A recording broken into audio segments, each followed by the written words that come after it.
Let silence win the war inside you. What if the loudest war you fight isn't with the world but within yourself? What if the real battlefield is the quiet room of your own mind, filled with thoughts that never stop, judgments you didn't invite, and stories that no longer serve you? What if the most powerful response to all of it is silence? In Buddhism, silence is not absence. Silence is presence. It is not emptiness. It is awareness. It is not weakness. It is wisdom. This is the story of what happens when you stop defending yourself and start listening, when you stop performing for the world and start returning to yourself. Because in silence, real silence, you don't escape the world. You finally meet it as it is. We wake up into noise. Even before our eyes open, the mind begins its race. What needs to be done? What did I forget? What will they think of me? You scroll, you respond, you explain, you defend. All day long, you're either speaking to others or speaking to yourself. This is the invisible exhaustion no one sees, the spiritual burnout no amount of coffee or sleep can cure. The truth is, you're not tired because you're doing too much. You're tired because you're thinking too much. And Buddhist wisdom reminds us the noise itself isn't the problem. Our attachment to it is. Imagine a lake on a still night. The moon is full above, and the surface of the water is so calm that it reflects the sky perfectly. Drop a single pebble, and the image disappears. The lake is your mind. When agitated, all you see is distortion. But when still, when truly still, you begin to reflect truth. Silence is that stillness. It is the space beyond reaction, beyond ego, beyond control. It is the mirror of the mind that shows us who we are without the masks. Most of us are not speaking to ourselves. We are echoing the voices of others, parents, teachers, critics, society. The inner voice is loud, not because it is wise, but because it is familiar. Buddhist meditation invites you to sit beneath that voice, to find the one who is listening, the awareness that is always watching, always still. You are not your thoughts. You are the silence beneath them. In a world addicted to attention, silence becomes rebellion. When everyone is rushing to speak, silence says, I no longer need to explain. When the world demands reaction, silence offers reflection. Not everything deserves your energy. Not every insult needs a defense. Not every question needs an answer. Silence is not retreat, it is choosing clarity over chaos. In Buddhist practice, we cultivate something called noble silence. This is not silence born from fear. It is the silence of presence, the silence that listens not just to words, but to life itself. Try this. Eat one meal in complete silence. Take a walk without your phone. Sit with someone and share space without rushing to fill it with talk. Observe what arises. Observe how often you speak just to avoid stillness. Then, let the discomfort speak. Let it show you the parts of you that have been waiting for your attention. In that quiet, you will meet the version of you that doesn't need approval, just peace. Ask yourself, where in my life am I speaking just to be heard? What conflict am I holding on to that silence could have already ended? What story am I still rehearsing that no longer needs an audience? What if today you let silence win one of those battles, not because you lost, but because you outgrew the need to fight? Look to nature. The bamboo does not resist the wind. It bends, it sways, it survives. Stillness is not fragile. Stillness is resilient. Silence is not weakness. It is a form of trust. Trust that not everything needs your control. Trust that peace doesn't come from being right, but from being clear. Practice this. Sit for 2 minutes. Breathe. Close your eyes. Don't chase thoughts. Don't judge what arises. Let silence fill the space. There is nothing to fix, nothing to prove. Just be. This is how you begin to win the war inside, not with noise, but with stillness. In a world that glorifies noise, silence becomes sacred. When you stop explaining, you start embodying. When you stop reacting, you begin seeing. When you stop performing, you begin returning to presence, to truth, to yourself. Let this be the moment you choose silence. Not because you're afraid, but because you're ready to hear what really matters. Let silence win the war inside you. Peace comes from within. Do not seek it without. The Buddha: care without attachment, act without expectation. What if your suffering wasn't caused by love, but by the way you held it? What if it wasn't the act of caring that broke your heart, but the grip with which you clung to the outcome? In Buddhism, we are taught not to love less, but to love with more wisdom, not to stop giving, but to give without the need to possess. You can care deeply, but if that care is bound to an expectation, it becomes a burden. This chapter is not about coldness, it's about clarity. It's not about detachment from life, it's about releasing the illusion that you can control how life responds to your heart. To love without clinging, to serve without needing, to act without demanding, that is freedom. We've been taught to measure the depth of our care by how much we suffer when it's not returned. But that's not love, that's attachment. The Buddha once said, "You only lose what you cling to." And so the pain you carry, is it love? Or is it the rope of expectation pulling too tight? Attachment whispers, "If I try hard enough, I'll be enough." But awareness replies, "You were already enough. The outcome never defined you." Think of a lotus flower. It grows through the mud, but it does not cling to the dirt. It rises, rooted, but untouched. You too can rise like the lotus, present yet not possessed, committed yet free. Love fully, but hold lightly. How often do we tie our worth to another's reaction? How often do we give and secretly wait to be validated? A message unanswered becomes a wound. A gift unacknowledged becomes a resentment. A gesture unseen becomes a question of our value. This is not care. This is transaction. But Buddhist compassionate asks nothing in return. It flows not because it's earned, but because it's who you are. To love like this is not easy. It will ask you to face the parts of yourself that seek approval. It will ask you to hold your open hand, even when it trembles. But when you do, something shifts. You begin to feel light.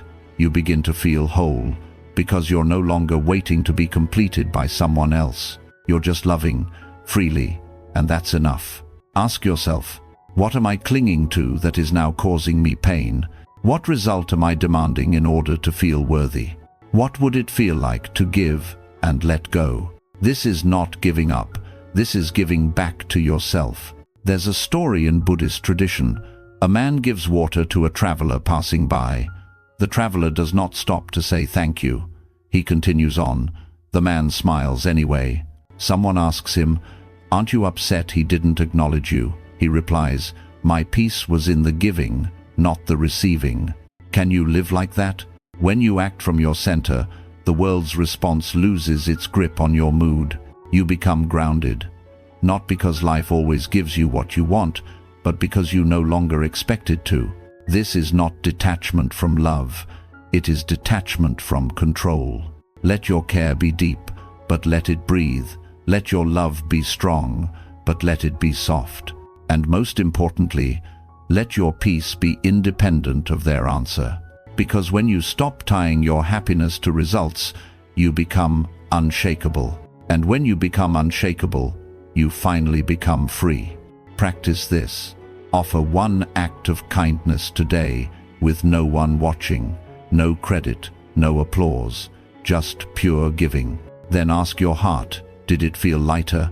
That lightness, that's the beginning of freedom. Let go of the fruit, trust the seed, act from love, not for reward, and let the universe take care of the rest. This is care without attachment. This is action without expectation. This is the beginning of inner peace. Detach from the outcome, not the effort. What if your peace didn't depend on what happens next? What if the only thing keeping you anxious was your attachment to how things must turn out? We pour our hearts into projects, relationships, goals.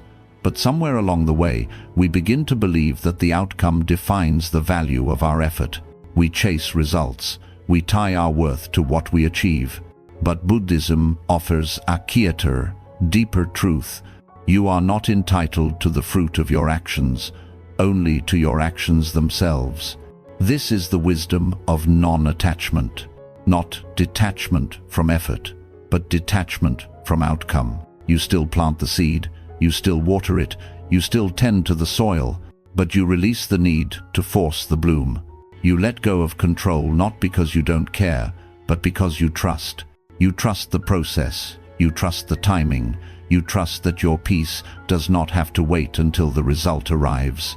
Because when you tie your happiness to results, your soul becomes a hostage of circumstance. But when you tie your peace to the integrity of your effort, you become free.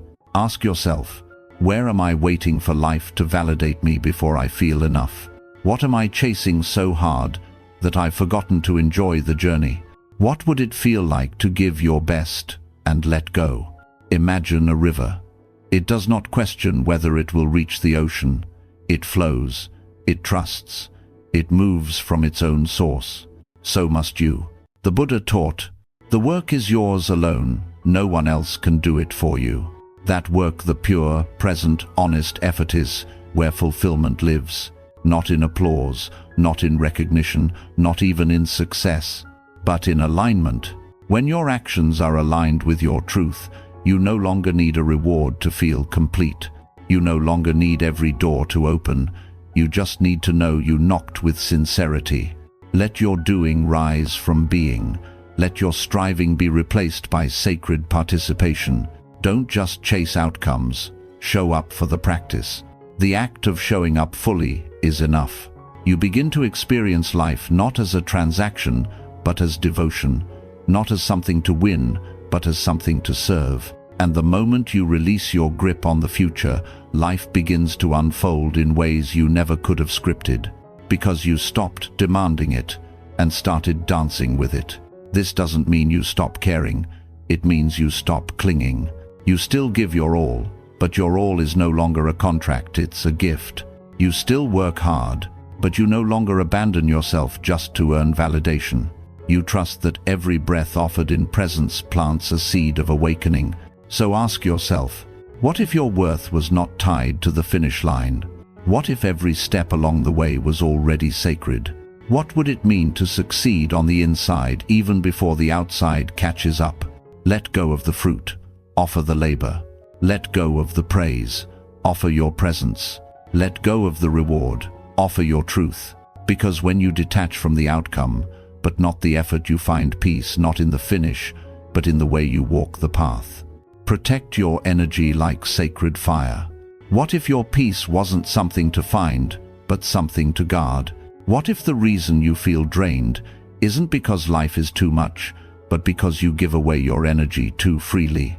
In Buddhist practice, the mind is your temple, your attention is your offering, and your energy is sacred fire.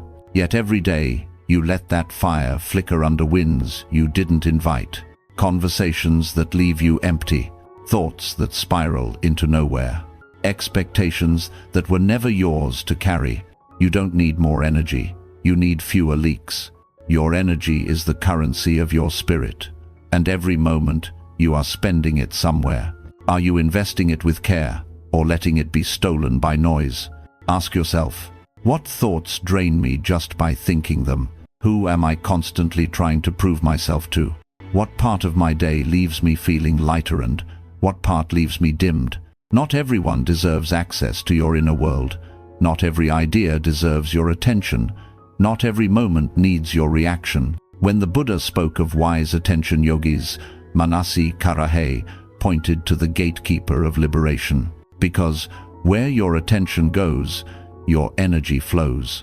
Think of your energy like a cup of light. Every time you explain yourself unnecessarily, a drop leaves the cup. Every time you argue to win, a little more spills. Every time you say yes when your body says no, you empty yourself for someone else's comfort. And by evening, you wonder why you feel so heavy. This is why boundaries are not walls, they are filters. They allow love in, but keep toxicity out.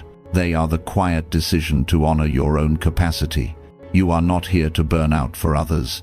You are here to burn steady, like a sacred flame. Let that flame be fed by stillness, honest conversation, creative expression, rest without guilt, presence without pressure. You protect your energy by saying no when yes costs your peace, choosing silence over unnecessary explanation, walking away without performing your reasons. There is a saying in Zen, you don't need to attend every argument you're invited to. You don't need to carry every emotional load handed to you. You don't need to respond to every criticism hurled at you. You are allowed to preserve your fire. You are allowed to protect your stillness, because a calm heart is not selfish, it is centered. A rested mind is not lazy, it is wise. Practice this. Before saying yes to anything today, pause. Ask, is this a genuine expression or a performance? Choose the answer that nourishes you, not the one that depletes you. Let your day be a series of conscious choices, not reactions. Let your presence be deliberate, not diluted. You are not obligated to burn so others can see. You are here to glow steady, soft, and unshaken. Protect your energy, like sacred fire.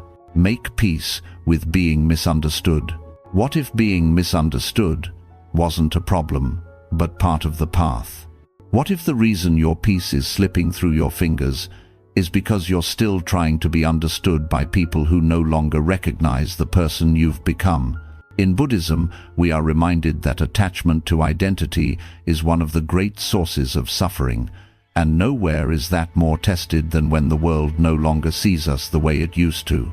You grow, you change, you become softer, clearer, quieter, and suddenly your silence is called distance, your boundaries are called cold, your peace is mistaken for pride. So what do? Do you explain? Do you justify? Do you shrink yourself back down to be digestible? Or do you let go? The Buddha taught, he who understands others is clever, but he who understands himself is enlightened. You are not here to be universally understood. You are here to understand yourself so deeply that misunderstanding no longer disturbs your core. There's a silent strength that grows when you stop needing everyone to agree with your evolution. You stop arguing. You stop proving. You stop performing. You breathe. You pause. You walk forward. Because your path was never meant to be explained. It was meant to be lived. Ask yourself, who am I still trying to convince? What part of me still depends on their approval to feel whole? What would it feel like to be misread and still be at peace? You do not owe everyone access to your becoming. Not everyone will see your transformation. Not everyone is meant to walk beside the new version of you, and that's okay. There's a Zen proverb, the bamboo that bends is stronger than the oak that resists. Let your stillness bend. Let your boundaries hold. Let your truth remain, even if no one claps for it. You are not responsible for the lens through which others view your life. You are responsible for your inner alignment. There will be times when the world misunderstands your silence. Let them. There will be moments when your healing feels like isolation. Stay the course. There will be days when you feel invisible. Breathe anyway. Because what looks like isolation is often incubation. What feels like rejection is often redirection. And the peace you're craving, it doesn't come from being understood. It comes from finally understanding yourself. Practice this. The next time you're misunderstood, do not rush to defend. Instead, place a hand on your heart and say, I understand me. Let that be enough. In a noisy world, clarity is lonely, but it's also luminous. You don't need everyone to get it. You just need to keep going. Make peace with being misunderstood. That's how you protect your joy. That's how you embody your truth. That's how you stay free. Let the world move without you. What if the most powerful decision you make today is to do nothing at all? Not out of laziness, but out of wisdom. In a world that worships urgency, stillness is rebellion. In a culture that applauds productivity, peace becomes a revolutionary act. You've been taught that if you stop, you'll fall behind, that if you pause, you'll lose your place, that if you rest, the world will forget you. But the Buddha taught, peace comes from within, do not seek it without. And that peace, it often begins the moment you allow the world to move without chasing after it. You are not here to keep up, you are here to wake up. There is a rhythm deeper than deadlines, a wisdom older than hustle, a current beneath the current. And you can't feel it when you're rushing. Stillness is not passive. Stillness is presence without panic. It's the monk sitting beneath the Bodhi tree, unmoved by temptation. It's the breath you notice between thoughts. It's the decision to wait one more moment before reacting. It's not weakness, it's mastery. Ask yourself, where am I pushing that could be flowing? What have I been forcing that might be unfolding on its own? What would I hear if I stopped interrupting life with my urgency? Let the world rush. Let the clock spin. Let others race. You stay rooted, like the mountain that watches storms pass, like the moon that watches tides rise and fall without trying to control them. You are not behind. You are not late. You are right on time for your own life. Buddhism teaches that impermanence anicca means everything changes. The noise will change, the pressure will shift, the moment will pass. But if you can stay still through it all, you begin to notice something sacred. Clarity doesn't come from rushing. It comes when the dust settles. Let the world move without you, and watch how life begins to arrive exactly where you are. Practice this. Choose one moment today to do nothing. Sit, breathe, observe. Not checking, not fixing, not chasing. Let your stillness speak. Let your breath be enough. Let the silence fill you not as absence, but as arrival.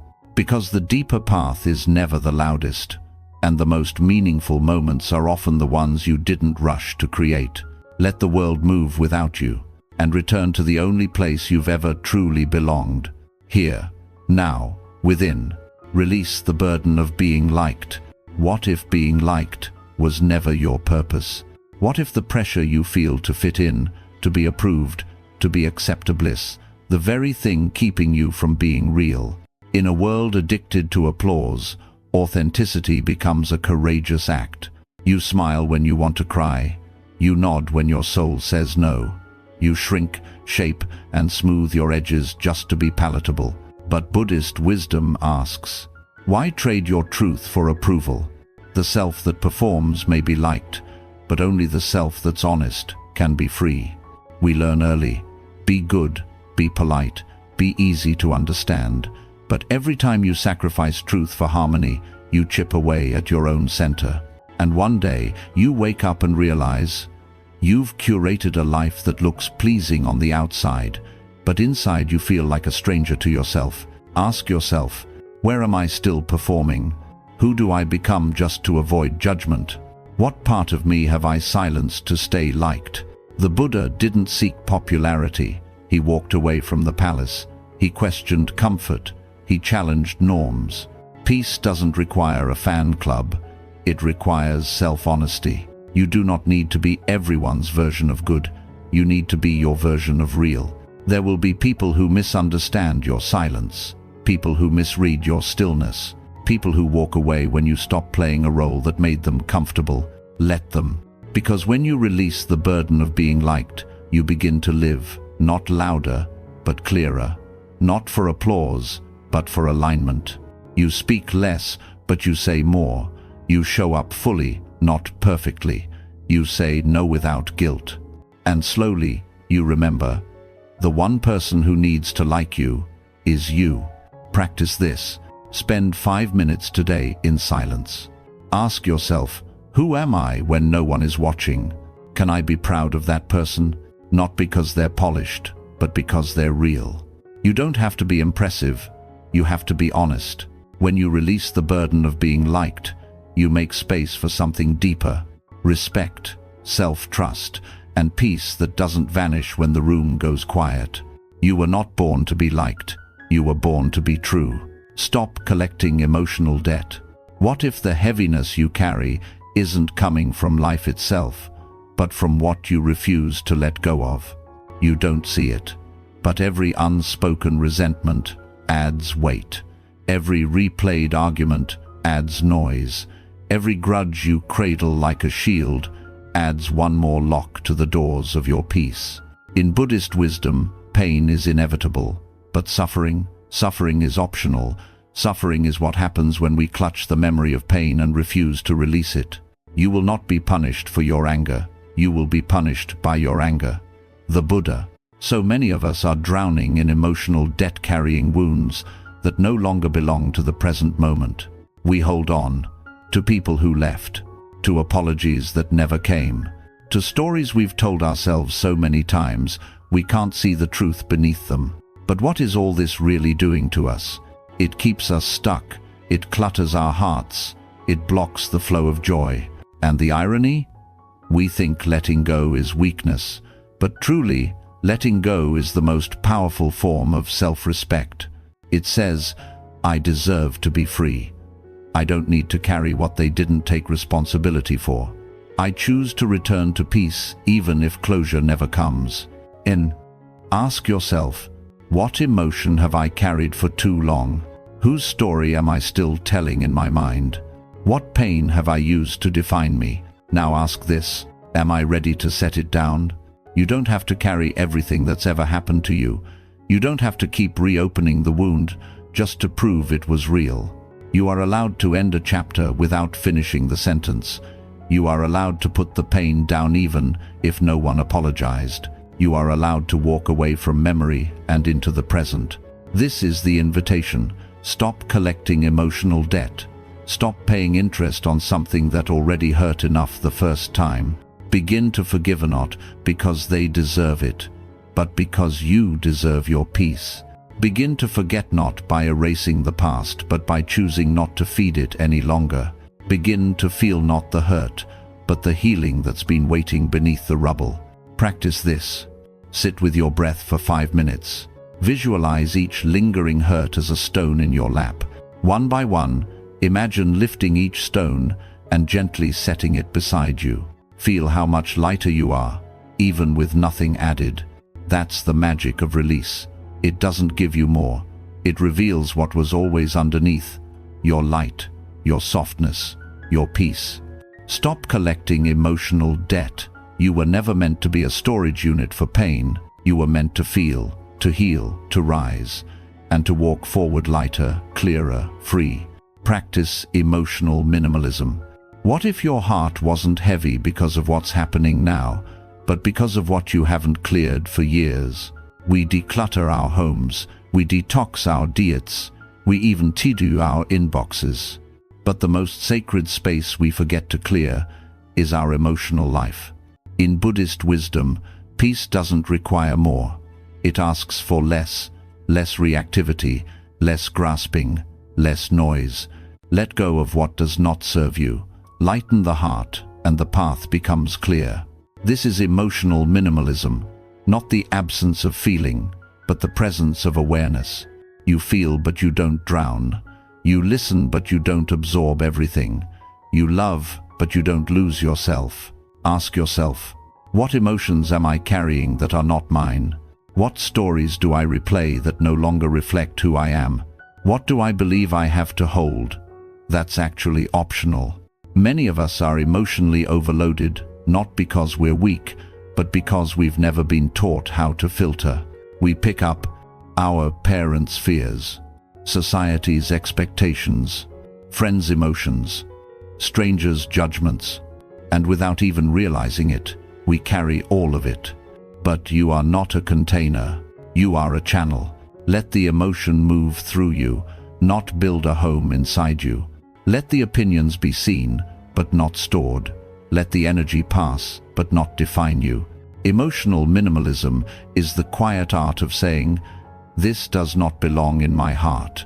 This includes guilt you've outgrown, regret you've already learned from, worry about things you cannot change.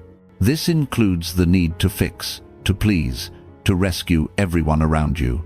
You can care and still say, this is not mine to carry. Practice this. At the end of your day, sit with yourself. Ask, what emotion am I still holding on to? Visualize placing it down beside you, just for now. Feel how spacious your chest becomes. Feel how the mind softens. Feel how the breath returns. Emotional minimalism is not cold. It is compassionate. It says, I want to love you but not lose me. I want to support you but not at the cost of my center. In Buddhism, the middle way is the path of balance, not indulgence, not deprivation, but clarity. So walk lightly with your heart, speak gently with your thoughts, and carry only what deepens your peace. Let this be the practice: fewer inner arguments, fewer unspoken resentments, fewer loops of self-doubt, more space, more breath, more stillness. Because your soul doesn't need more to thrive. It needs less that doesn't belong. Practice emotional minimalism and return to the version of you that was always underneath the noise. Simple, open, free. Silence isn't weakness, it's mastery. What if the strongest thing you could say is nothing at all? In today's world, silence is often misunderstood. If you don't speak, they assume you agree. If you don't explain, they assume you're guilty. If you don't react, they assume you're weak. But in Buddhism, silence is not emptiness. It's presence. It's strength without resistance, power without noise. Silence is a source of great strength. Lao Tzu. We've been taught that if we don't speak, we'll lose the moment. But what if silence is what allows the moment to land? Think of a lake. When disturbed, it ripples. When still, it reflects. Your mind is the same. In silence, clarity arrives. In silence, truth echoes back. The Buddha often responded to deep questions with silence. Not because he lacked answers, but because the seeker needed to go beyond words. Because true understanding can't always be spoken, it must be felt. Ask yourself, how often do I speak just to be heard?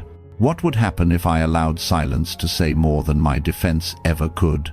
Where in my life would silence bring more peace than performance?